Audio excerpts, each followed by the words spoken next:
নমস্কার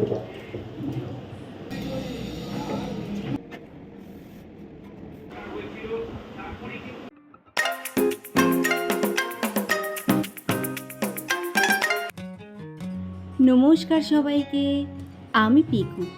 আমার আরও একটা নতুন ব্লগে আপনাদের সবাইকে স্বাগত জানাই।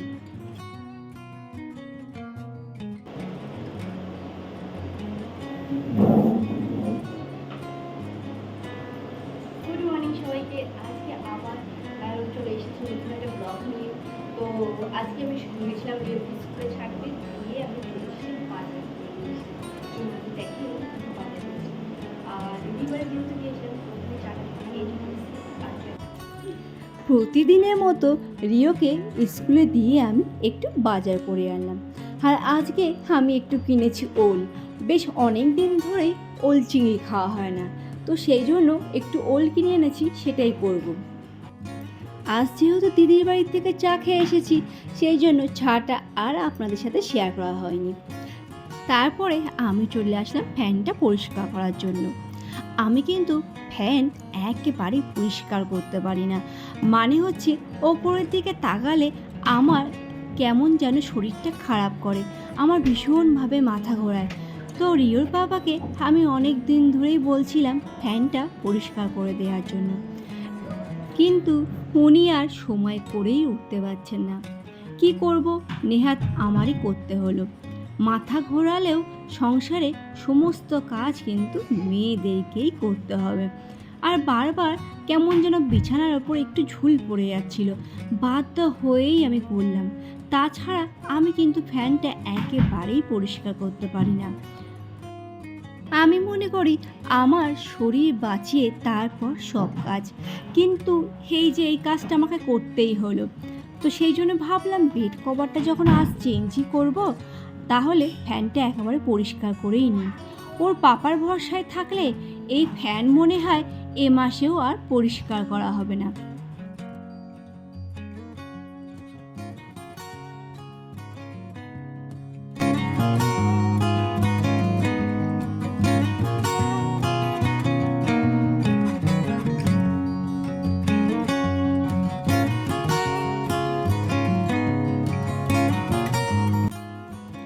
বিয়ে যখন হয়ে গেছে, আপনার শরীর চলুক আর নাই চলুক, কাজ কিন্তু আপনার থেমে থাকবে না।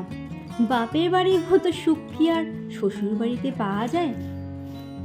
আমি যেহেতু শ্বশুর বাড়ি থাকি না, স্বামীর সাথে চাকরি সূত্রে বাইরেই থাকি, তো সেই জন্য এটাই আমার কাছে শ্বশুর বাড়ি, আর এটাই আমার সংসার। আর এখানে এই সংসার থেকে আমার কিন্তু মুক্তি নেই।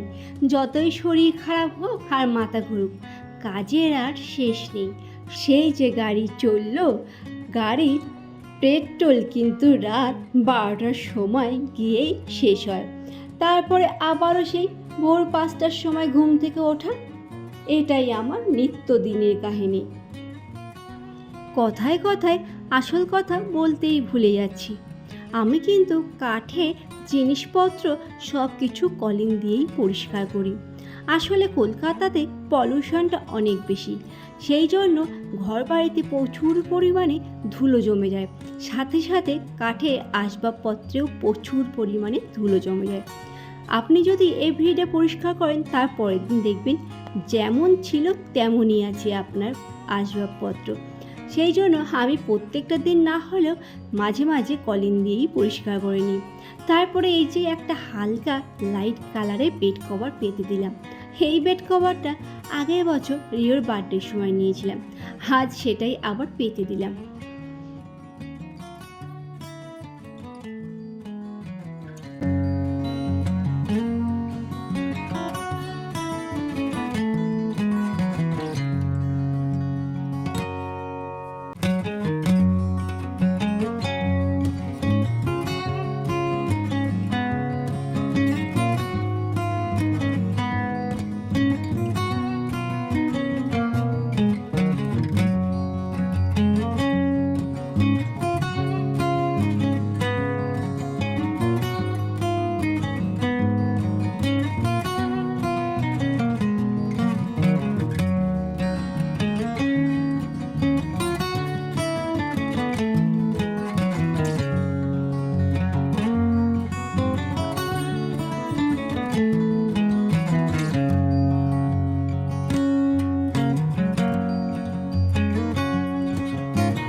জানেন, আজ বেশ বড় বড় চিংড়ি মাছ পেয়েছিলাম। আর রিও বড় বড় চিংড়ি মাছ খেতে বেশি পছন্দ করে। আমরা দুজনে তবুও ছোট চিংড়ি মাছ খেয়ে নিই, কিন্তু রিও একেবারে ছোট চিংড়ি মাছ খেতে পছন্দই করে না। তো সেই জন্য সবসময় তো আর বড় চিংড়ি মাছ আনা সম্ভব হয়ে ওঠে না। আজ ওর জন্য একটু কই মাছও এনেছি, তো কই মাছটা ভেজে দিচ্ছি। আমি কিন্তু এক হাতে দুই কাজ করি, একদিকে মাছ ভাজা বসিয়ে দিয়েছি, আর একদিকে আমি চলে আসলাম ঘর মুছতে, কারণ ঘরটা মুছেই তবেই আমি স্নান করব। আর আজ আমি স্নানটা আগেই করতাম, কারণ এত ঝুলটুল ঝেড়েছি, তারপর স্নান করাটা বেটার বলেই আমি মনে করি। কিন্তু আজকে আমাদের ট্যাঙ্কিতে জল ছিল না। জল যতক্ষণ না ভরবে ততক্ষণ আপনি স্নানও করতে পারবেন না। আর জলের অসুবিধা মানে সব কাজেই অসুবিধা। তো সেই জন্য আমার স্নান করতে একটু দেরি হয়ে গেল। আর একা হাতে যেহেতু সব কাজ করি, সেই জন্য এক সেকেন্ডের জন্য আপনার বসে থাকলে চলবে না, টাইমের মধ্যেই সব কাজ সেরে নিতে হবে। আর সত্যি কথা বলতে গেলে টাইম মেনে কাজ করলে আপনার দেখবেন দুপুর 12টার মধ্যে সব কাজ শেষ হয়ে যাবে। সেই জন্য আমি সবসময় টাইমটা মেনেই সব কাজ করে নিই।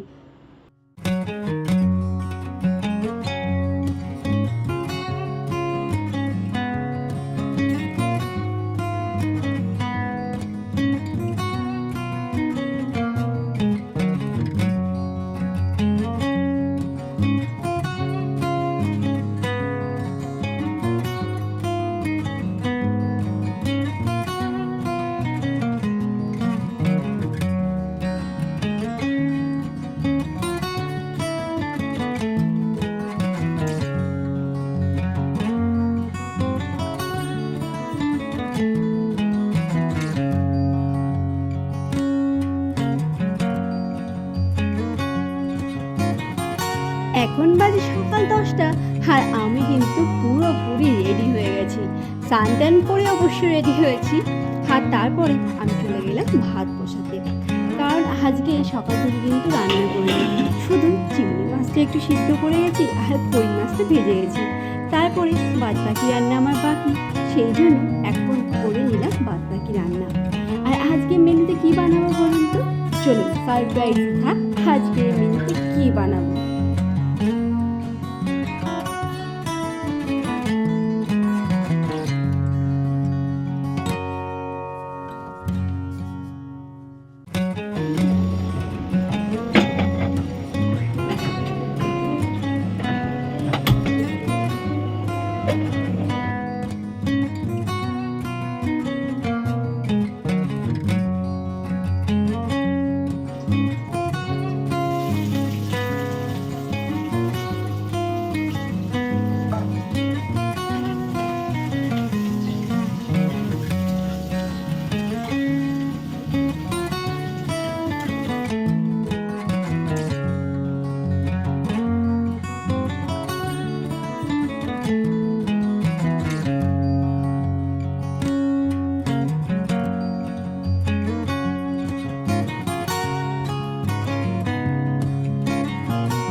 আয়রন জমে গেছে। আমাদের যেহেতু এফসিতে বাইরে বার হতে হয়, তো অনেক আয়রন জমে আছে। আমাকে সব আজকে দুপুরবেলা বসে বসে আমি বলে কমপ্লিট করবো, তা না হলে হবে না।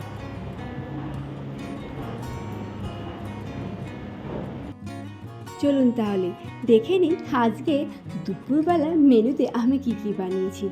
আজ আমি বানিয়েছি ওল চিংড়ি, আর বানিয়েছি কই মাছের ঝাল, আর একটু বড়ার টক। আপনারা অবশ্য অনেকেই বড়ার টকটা পছন্দ করেছেন। আমি এই রেসিপিটা একদিন হলেও শেয়ার করব। চলুন এবার তাহলে খাওয়া দাওয়া শুরু করি। আর আজকের ব্লগটা আমি কিন্তু এখানেই শেষ করলাম। কেমন লাগলো ছোট্ট একটা ব্লগ, প্লিজ সবাই কমেন্ট করে জানাবেন। ভালো লাগলে অবশ্যই পাশে থাকবেন।